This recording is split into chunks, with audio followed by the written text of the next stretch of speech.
Amigas y amigos, señoras y señores, una cordial bienvenida aquí a Facetas en el canal de YouTube de Iván Marcel Durán Fernández.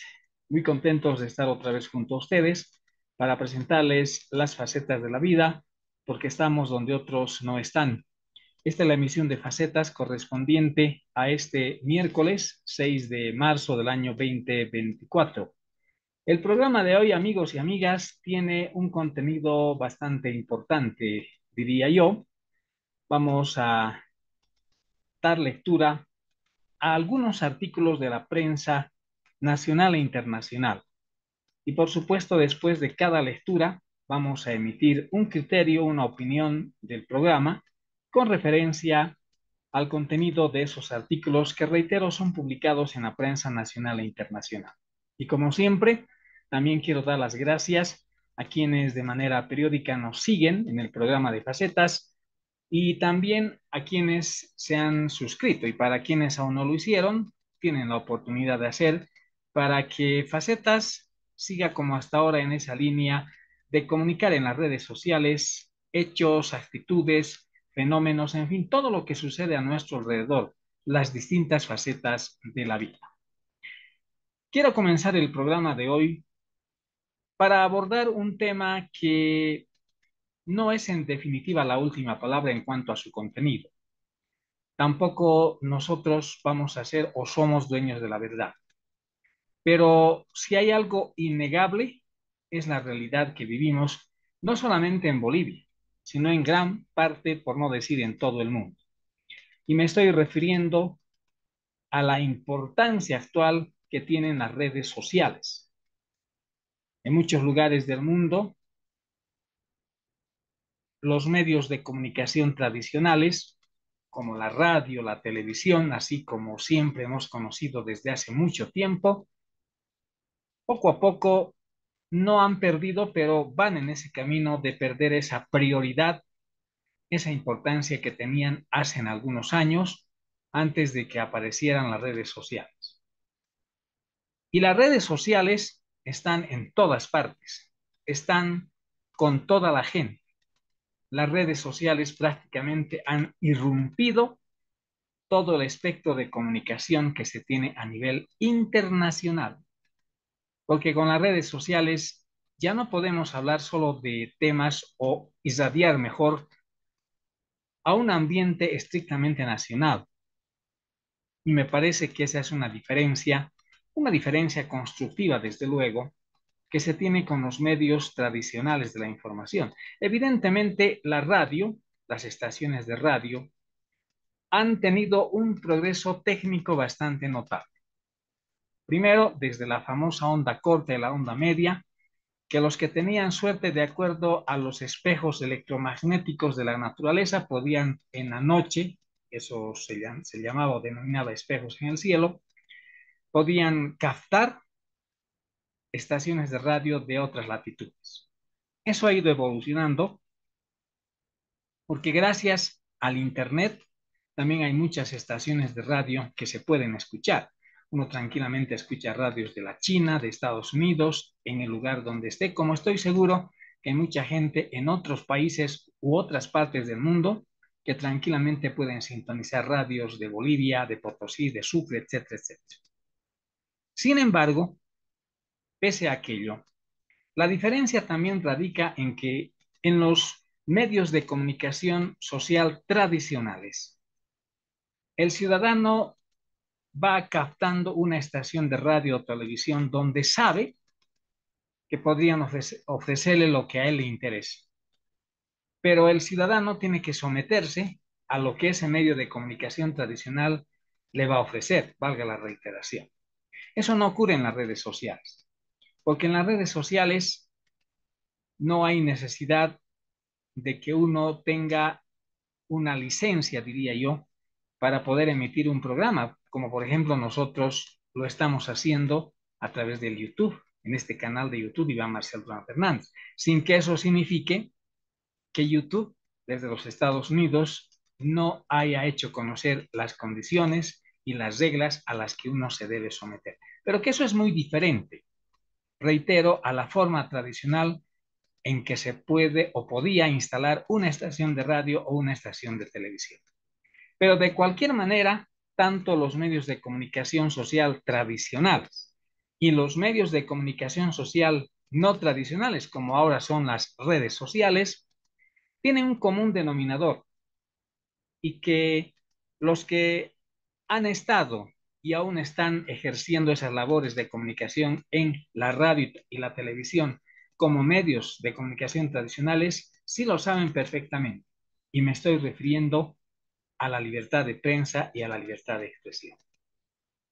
Pero lo que les voy a decir no es novedad alguna, porque también las redes sociales, si bien digamos es una forma más directa y más fácil para poder irradiar un programa o hacer conocer inquietudes, todo lo que a uno se le ocurra en un canal de YouTube, en el Facebook y en las otras redes sociales, no está exento, amigas y amigos, señoras y señores de Facetas, no está exento de poder o de tener que respetar las normas legales que hacen a la libertad de prensa o a la libertad de expresión. En conclusión, debo decir que ambos medios de comunicación social, el primero de los tradicionales y el segundo ahora de los nuevos, de los modernos, como por ejemplo en el canal de YouTube, en este canal de YouTube que usted está expectando, también tienen la obligación de someterse al cumplimiento de las normas legales de la libertad de prensa y de expresión.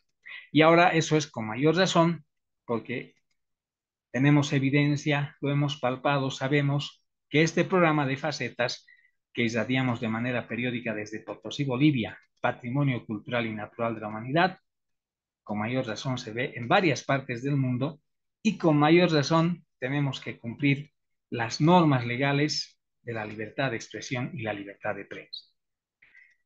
Sobre este particular, después de haber hecho conocer ese pequeño preámbulo, me ha llamado la atención de manera positiva, desde luego, lo que hoy se ha publicado en El Deber de la ciudad de Santa Cruz, en la sección Educación y Sociedad, y dice: redes sociales ante el reto de garantizar la libre expresión. Vamos a dar lectura y por supuesto ustedes, después de haber escuchado esa lectura, van a tener la oportunidad de hacernos conocer sus puntos de vista. La evolución de las redes sociales ha transformado la forma en que las personas se comunican y comparten información, convirtiéndola en un espacio vital para el ejercicio de la libertad de expresión y otros derechos. Este fenómeno social, que permite a las personas de todas partes del mundo expresar libremente sus pensamientos y conectarse con audiencias diversas con facilidad, no está exento de desafíos legales y éticos que plantean interrogantes sobre su alcance y limitaciones. Ronald Vargas Gutiérrez, abogado y docente de la carrera de Derecho de la Universidad Privada Franz Tamayo, Unifrance, destaca que uno de los grandes aportes de las redes sociales es su contribución a la libertad de expresión, porque hoy voces antes marginadas encuentran un espacio para ser escuchadas. Las redes sociales han tenido un notable impacto en el ejercicio de la libertad de expresión debido a que constituyen un espacio de interacción masiva entre ciberciudadanos que trascienden las fronteras territoriales determinadas por los estados. En ese entendido, la libertad de expresión puede verse restringida o favorecida por el entorno material, virtual y el comportamiento de los usuarios de Internet, puntualiza. En tanto, para la periodista Patricia Cusicanqui de la Fundación para el Periodismo, esta libertad no es absoluta, porque es deber de las personas proteger el derecho a la honra, a la intimidad y la presunción de inocencia, así como el derecho a réplica o a rectificación. Esto quiere decir que la máxima ha de ser siempre ejercer nuestros derechos sin conculcar los derechos del resto, puntualiza la periodista. El Internet y las redes sociales son un espacio más para la libertad de expresión. Por sus características, según Cusicanqui, tienen mayor capacidad para difundir las ideas pese a las limitaciones económicas y tecnológicas a las que se enfrentan ciertos grupos poblacionales. Y es bueno que haya mayores canales para poder expresarse libremente sobre cualquier aspecto, pero siempre desde la ética, la responsabilidad y el respeto a los derechos humanos. Y esto se aplica para la ciudadanía en general y para los periodistas, que dicho sea de paso han hallado en las redes sociales un excelente medio para ejercer la profesión, explica. Vargas señala que las redes sociales tienen un impacto significativo en la sociedad. Desde el punto de vista positivo, menciona la facilidad en la creación de cuentas y participación en foros y espacios de debate, o la posibilidad de remitir mensajes, imágenes, videos, música, texto y otros a diferentes personas en tiempo real. Las redes sociales generan una situación de igualdad entre las personas que forman parte de ellas, ya que todos pueden participar con sus opiniones y apreciaciones, incluso desde el anonimato específico. También existen restricciones, como las limitaciones económicas para acceder a Internet o a las restricciones impuestas por algunos gobiernos, como los que sucede en Corea del Norte, es decir, la Corea comunista. Además, las normas de comportamiento en línea pueden no ser consensuadas por todos los usuarios, lo que puede conducir a situaciones de censura y violaciones de la imagen y la dignidad de las personas. Luego, esta nota se refiere a los desafíos legales y éticos. Estas dificultades plantean desafíos legales y éticos sobre quién tiene el poder para establecer normas en las redes sociales, si se necesitan nuevos límites a la libertad de expresión en este entorno o si es justo que algunos estados limiten el acceso a estas plataformas y cuáles deben ser los criterios para censurar los contenidos. La postura dominante arraigada en la sociedad considera que solo existe un productor de derechos, es decir, el Estado. Sin embargo, esta organización política y jurídica encuentra sus límites en el territorio que tiene, aspecto que no es un límite para las redes sociales, ya que las mismas trascienden las fronteras, puntualiza el jurista. En cuanto a la censura y regulación, surge un dilema entre permitir la libertad de expresión de ideas o proteger a los usuarios de discursos de odio y contenido dañinos. Vargas aboga por la prohibición de la censura previa como regla general, aunque reconoce la necesidad de establecer límites en casos excepcionales, como la incitación a la violencia o al odio. ¿Qué opinan ustedes, amigas y amigos, respecto de este artículo publicado hoy, 6 de marzo, en el periódico El Deber de la ciudad de Santa Cruz? A juicio de facetas estoy diciendo, no es necesario que intervenga el Estado o cualquiera de los estados, porque el Internet o la Internet, como se denomina en algunos países, tiene una característica especial y lo que decía al comienzo y que coincide plenamente con lo que acabamos de escuchar. La Internet o el Internet han trascendido las fronteras. Este programa, por ejemplo, el de hoy, no solamente va a ser espectado en Potosí, en cualquiera de los 8 departamentos de Bolivia, sino en el resto del mundo. Entonces, la intervención del Estado sale sobrando.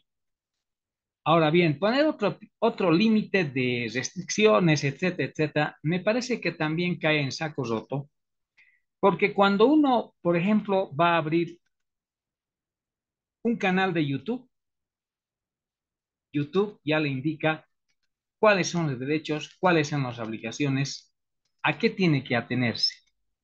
Y en el momento que esa persona que va a hacer uso de ese canal de YouTube infringe las normas de la comunidad de YouTube, entonces va a haber la sanción, inclusive llegando al momento en que podría ser borrado de las redes sociales o simplemente técnicamente quitarle ese derecho para que ya no pueda emitir más o hacer uso de ese canal de YouTube, como ocurre, por ejemplo, en Facebook. Recuerdo muy bien que en el actual gobierno de Bolivia se intentó hace algunos años atrás restringir a las redes sociales, pero eso era totalmente utópico, cabalmente por las razones que acabamos de manifestar. Para nosotros, señoras y señores, amigas y amigos, debe existir conciencialmente una condición de quién o quiénes van a hacer un programa, van a usar cualquiera de las redes sociales existentes. Ser respetuoso con la comunidad. Y cuando digo ser respetuoso con la comunidad, me estoy refiriendo implícitamente también valga la reiteración o el pleonasmo, al cumplimiento de las normas legales. Porque si hay un programa, por ejemplo, como este, que va a empezar a injuriar, a difamar, ¿dónde tiene el lugar principal este programa para emitir el mismo? Aquí en Potosí, Bolivia. Entonces, la comunidad de YouTube, como les digo, cuando una persona va a instalar, a tener ese acceso a un canal de YouTube para emitir programas, etcétera, etcétera, previamente tiene que conocer mejor que hay reglas internas que hay que cumplir, reitero, de la comunidad de YouTube.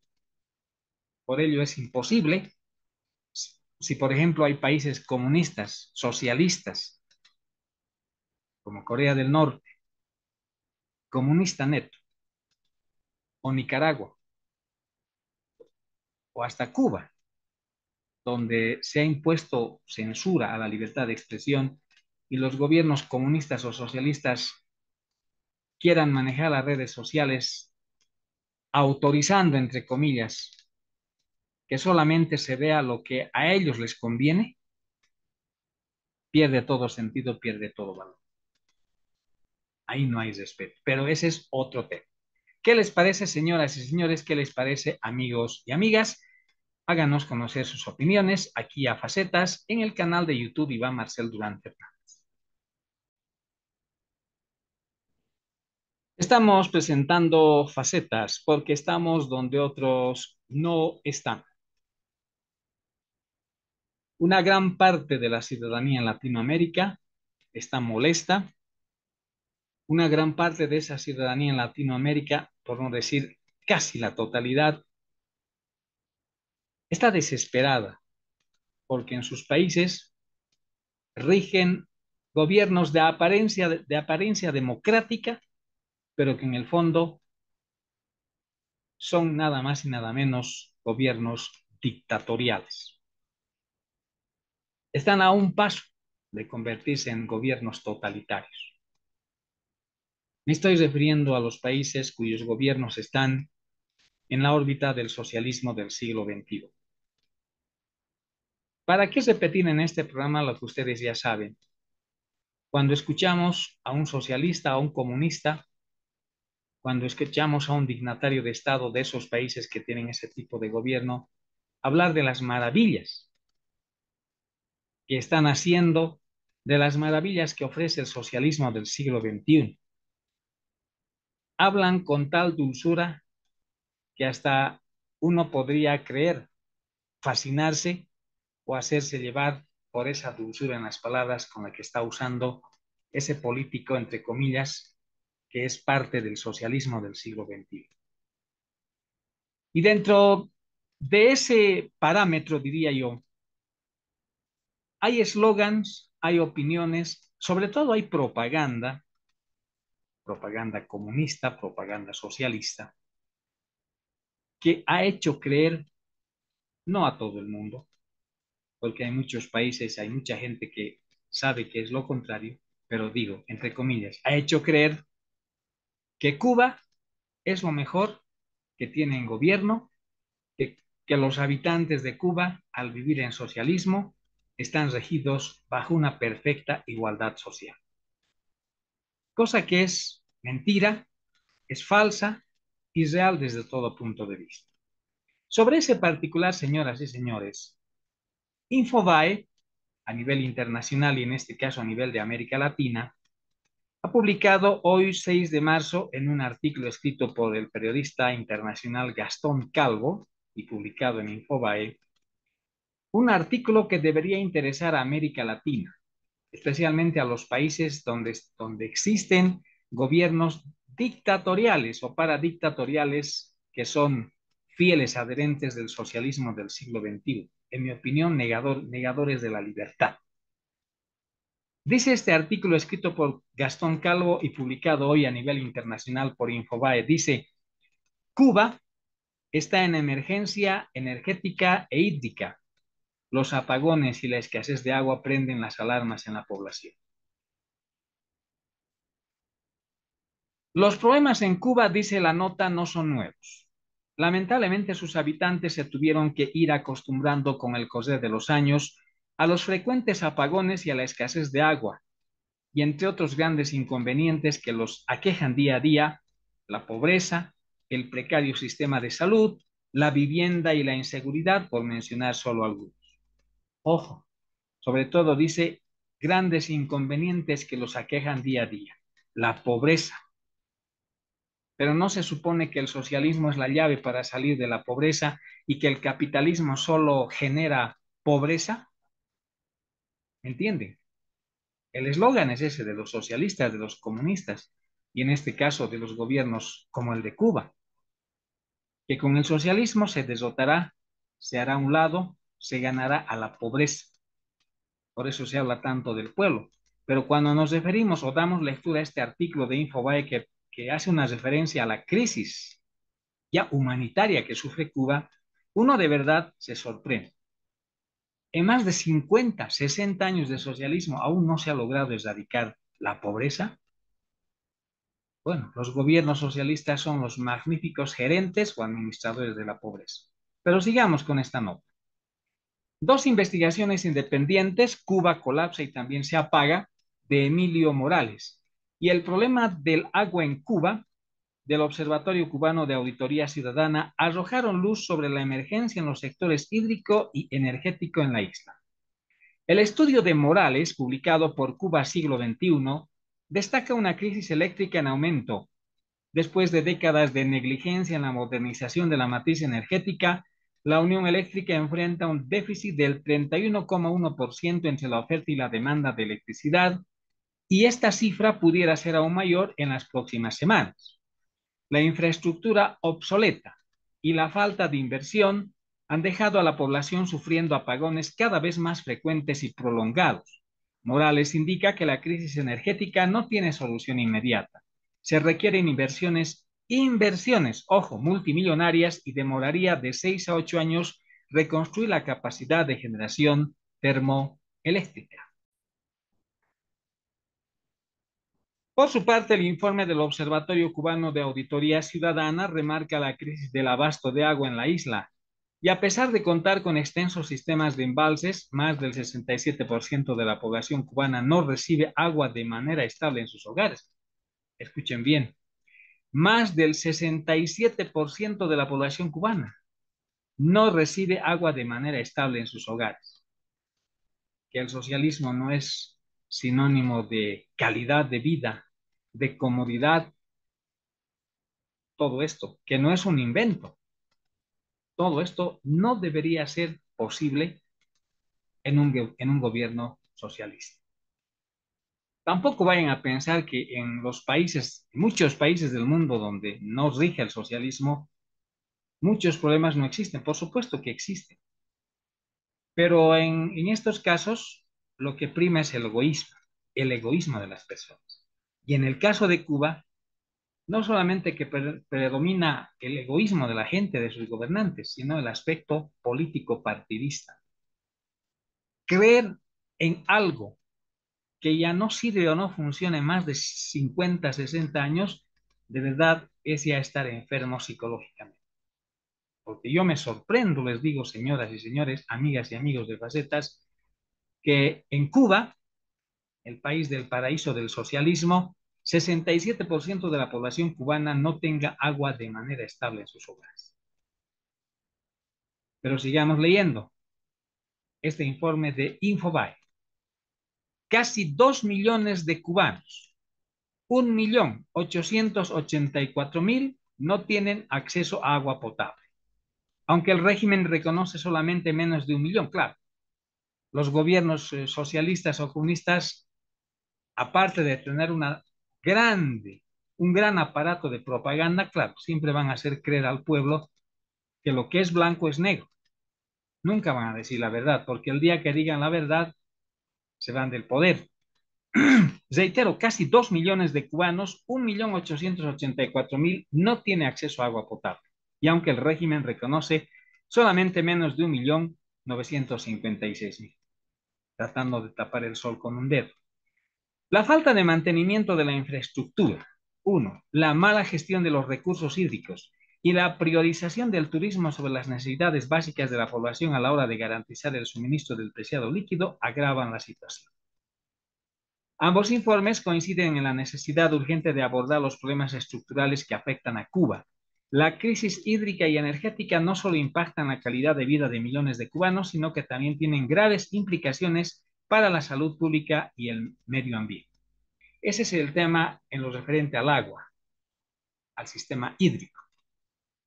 Pero Cuba también tiene otro problema. Cuba colapsa y también se apaga. Emilio Morales subrayó que el reciente estrenado paquetazo económico ha bloqueado aún más el acceso ciudadano a un servicio eléctrico confiable. Pero ahí no comenzaron los problemas en Cuba. Después de décadas de negligencia en el mantenimiento y modernización de la matriz energética, el déficit de generación de electricidad se ha convertido en un mal permanente y cada vez más agudo en la economía colombiana y la calidad de vida de la población. Las averías frecuentes en las plantas eléctricas, la falta de combustible y la actual ausencia de financiamiento para reparaciones han generado apagones prolongados y una creciente desesperación entre la población. Y en el siglo XXI, óigase bien, y en el siglo XXI, ninguna sociedad civilizada puede retornar a la época que precedió al invento de la bombilla eléctrica por Tomás Alva Edison en 1879, indicó el autor. Lógico. ¿Qué persona, qué humano en el mundo va a querer, va a volver a vivir o aceptar vivir con vela, con velas? Nadie. Y siguió. La Unión Eléctrica, UE por sus siglas, tiene una disponibilidad de 2.097 megawatts y una demanda máxima de 3.000, lo cual significa un déficit de 903 megawatts, que representa el 31,1%, un tercio de su capacidad actual para satisfacer la demanda. Y esta cifra pudiera ser aún mayor en las próximas semanas. Luego subrayó que los retos energéticos que enfrenta Cuba no tienen una solución inmediata. La nación carece de recursos internos de petróleo o gas natural para satisfacer la demanda de la producción eléctrica, lo que obliga a depender de importaciones. Y la producción con fuentes alternativas no es una vara mágica y conlleva tiempo para desarrollarlas. Esta situación se complica por la falta de crédito del gobierno cubano por ser mal pagador. Es importante recordar que el petróleo suministrado tanto por México como Venezuela no se paga con cash y no se han revelado las cuentas y modalidades de ese intercambio. Morales enfatizó en que la infraestructura de generación eléctrica en Cuba es obsoleta y en muchos casos resulta impracticable su reparación. Se requerirán de 6 a 8 años, algunos estiman que 10, y una inversión multimillonaria, 10.000 millones de dólares, para reconstruir la capacidad de generación termoeléctrica. ¿Qué les parece? En un país donde se supone que el socialismo arregló los problemas de los habitantes de Cuba, en más de 60 años de comunismo, esos problemas se han agudizado. Y esa, la ciudad de La Habana, bueno, en realidad todo el país, lamentablemente, la gente que vive ahí, que son seres humanos como nosotros, tienen que sufrir por acciones, por aspectos que ya muchos países han resuelto, digamos, no de manera satisfactoria, pero sí de una manera aceptable también hace 60 o más años. ¿Qué dicen los famosos socialistas o comunistas que se jactan de hablar y decir que Cuba es el foco que irradia el socialismo y la verdadera democracia? Ahí tienen la respuesta. De verdad, da mucha pena y creo que esta parte del mundo, Latinoamérica, debe seguir tomando más conciencia y darse cuenta de que el socialismo, el comunismo, solo atrae pobreza, solo atrae atraso.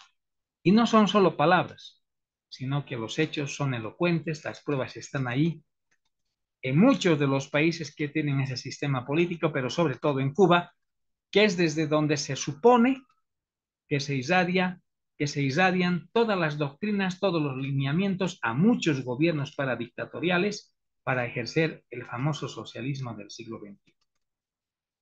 Es otro de los temas que también hemos querido compartir, dando esa lectura a la nota internacional que ha publicado hoy Infobae, Cuba está en emergencia energética e hídrica, los apagones y la escasez de agua prenden las alarmas en la población, escribió el periodista internacional Gastón Cabo. Estamos presentando Facetas aquí en el canal de YouTube de Iván Marcel Durán Fernández. Señoras y señores, prácticamente hemos llegado al final de esta presentación de Facetas en la emisión correspondiente a la fecha.